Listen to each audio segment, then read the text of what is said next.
what I'm tired of? The S.O.B stories. S.O.B. Sorry old bitch stories or son of a bitch stories. I'm tired of that story that people tell me, I can't do this, I can't do that. I'm tired. My back hurt. I can't get up and lift it. My bra too tight. I can't take the shirt, I can't do it. I just got my hair done and shit. I ain't gonna mess up my hair and shit. And they just sit up there all day long. Just like in denial and complaint and in discontent, ungrateful and shit for everything. You do for S.O.B. That's what I'm talking about. Those kind of stories and shit where I can't do something and shit. Oh, I need you to help me lift something. Oh, I can't do it and shit. I just hurt my back and shit. And they wanna lay up and shit. And if we go like on the work crew or we a family or we a kingdom and we trying to get something done at the appointed time, you got a deadline to meet to get these works done and completed. Your responsibilities from God. God gave you responsibilities in the kingdom. But I keep hearing them trying to lag behind. That's what's wrong with this generation of people. I call them Generation X, Y, and Z. I'm from Generation X. The last of the great people. X, then it's Generation Y. Generation Y is the people like from the year 2000, year 1990, late 90s. They were born in the 90s and the year 2000. And now they're growing up by 19, 18 years old. And Z. Z is the last of these people because they ain't doing shit. They won't obey a word you say. Whenever God calls them in the kingdom of God, we got works for them to do. We have built all these churches, built all these community centers for them to be right and to come in and operate in our kingdom and be part of what we are trying to do here. But Generation Z, they ain't even, got their eyes open to see the kingdom right in their eyes. And they got their ears shut to it. They hear their command decisions and they hear their kingdom duties and shit. They don't even hear it. They got ears but don't hear, eyes but they don't even see us standing right before their face every day. Brilliantly shining like the light of the sun every day. From my soul, I spoke the truth to them. But all I keep hearing is the S.O.B stories. How this woman is a S.O.B, a sorry old bitch. And I see that young man down there. When I called them to do something, give them a command, from a kingdom duty. They got responsibilities in my kingdom. And I gave them a command to do something. And it's always an S.O.B story. A sorry son of a bitch story. A son of a bitch story. I can't do it. I ain't got it because and they want to tuck their tail and go run home to their mammy. And their mama not there no more. For them to run to. And they can't make it in this world. That's what it is. Babylon, the whore, has raised these people in Generation Z. This is the last of these people because it's mass annihilation. There's no need for them in the kingdom of God. God has no need for them in this kingdom. They're on the outside of the kingdom. Without, and ain't gonna have a goddamn thing. Okay? I'm tired of hearing the S.O.B stories. They need to get their ass up on time when that sunrise and get ready for the real world out here. But they just ain't ready for it. They just ain't ready. They just ain't ready for this. I can't take it no more. It's hate in my heart. I got hate in the H. Hate in the H. For this very reason, for the S.O.Bs that's walking around here. Male and female S.O.Bs. Sorry old bitches. Got a sad story to tell. And some are bitches. Son of a bitch is the same. Whore of Babylon mentality. That's the Jezebelian class of people. Northern Israel and this, the African American in the United States. Mixed with these Greeks. Mixed with these European people. Hamon Gog. I'm going to look in the Bible to talk about these things. I mean, it's a problem. And my ancestors saw it coming. When the Greeks first arrived in the land of Egypt, and the men began to mix with them people. And the first creed of those mixtures of people from the Greeks and then the Egyptians, were the Egyptian male and the Greek female, were the ones in intercourse with one another most of all. But sometimes maybe one Greek male may have got an African woman from Egypt.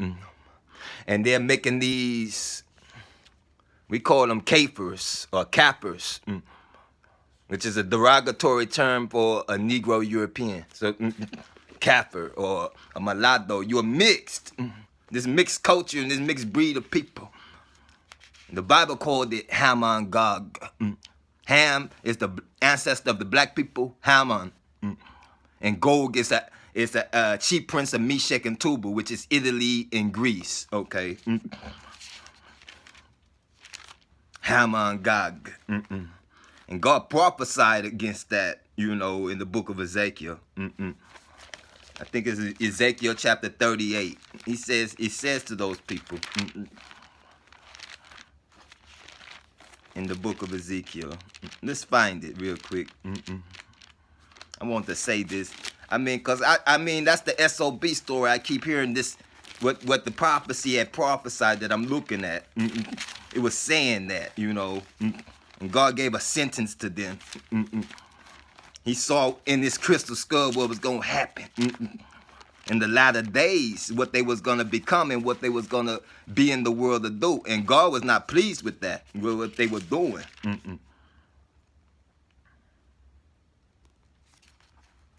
This is what he says. The prophecy against Gog, or G-O-G, Gog.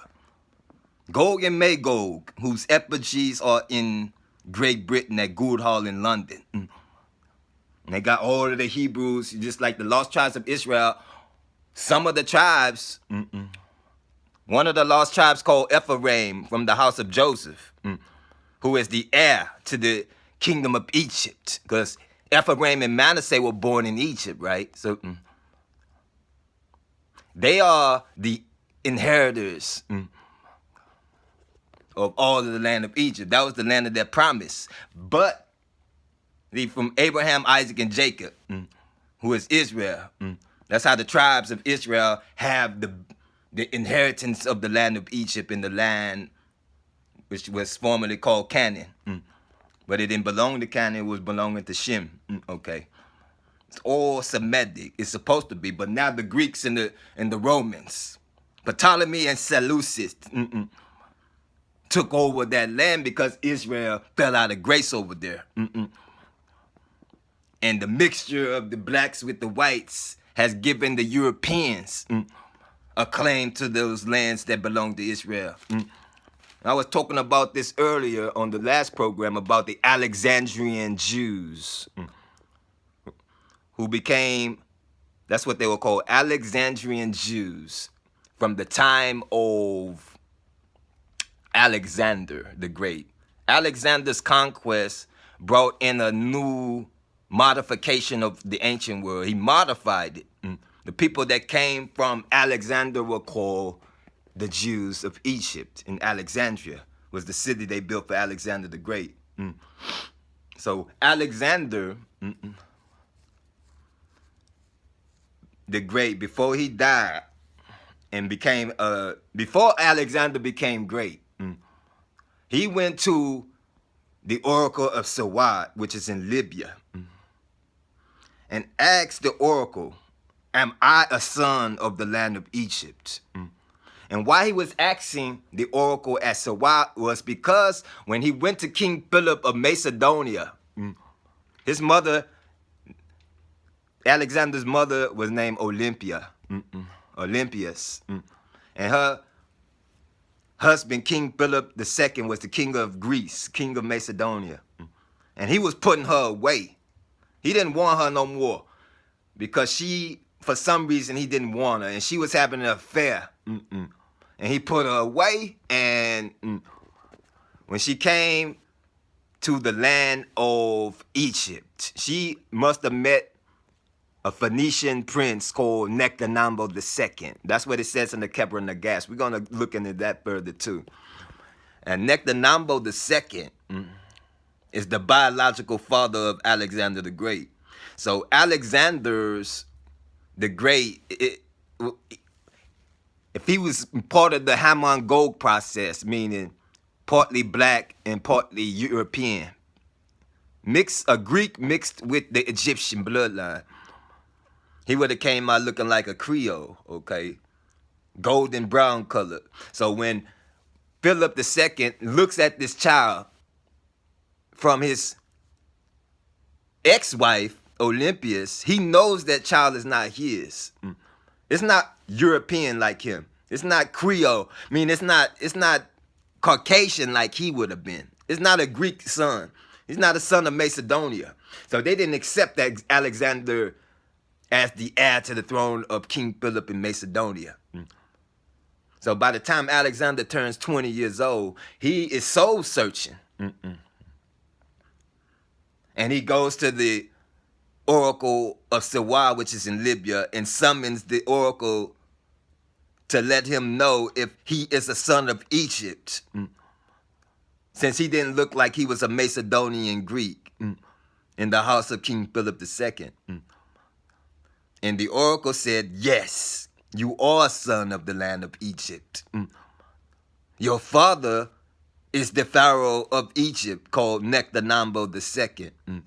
The oracle let Alexander know that he was a son of Egypt, and they accepted him in Africa, Libya, in Libya, okay? This is what the United States is built on. This is Greek revival in the United States. What they call the United States today is the Greek revival, and it's based on all of this stuff. Now I'm talking about Alexandrian Jews. They built the city of Alexander, called Alexandria, in where? Egypt. They didn't build Alexander nothing in Macedonia, Greece. So he was not accepted. Why? Because his wife, because his mother would have been called what we call a nigger lover. She loved the nigger outside of her marriage and had this child. And he came out a Kafir or a mulatto mixed. And at the death of Alexander, they found his coffin lid. They don't want to say that's Alexander the Great. But on his coffin lid, it's a golden brown figure. Golden brown. He's not black and he's not white. He's golden brown. He's burnished brass on the coffin lid. And it's linked to Alexander the Great. It was found in Alexandria. And there's another city near Alexandria called Canopus. They got the Canopus Decree. That's the former home of Osiris. So the oracle, S.O.B, says, yes, you are a son of Egypt, Alexander. Your father is Nectanambo II and not King Philip of Macedon. So he was not accepted in Europe, but he was accepted in Africa. And it's the same thing to this day. When black people try to go fit in the white man's world, you go to the white man's kingdom, and being black, they don't want you. They don't accept you. You're not one of us. You know, the nigger did it every time something happened. The black guy did it. Even if you didn't do nothing, you might have been a perfect black person like Jesus Christ. It's said to be. Like Lord Krishna in India, perfect. Just like God is on this earth. And they would have blamed you for every goddamn evil thing that happened to them. It's the nigger's fault. The black guy did it. But when the white woman, Olympia, who is the mother of Alexander, came into Africa after King Philip put her away, oh, she is accepted. She found a place to live amongst the black people. In Niggabilla. They accepted her. I mean, and that's what is the culture. The Anglo-Egyptian Empire is the United States of America today. The Anglo-Egyptians. The Alexandrian Jews. The people from the line of Alexander. The liberals. Okay, we're gonna continue this discussion. This is part one. Okay, can you dig it, sucker?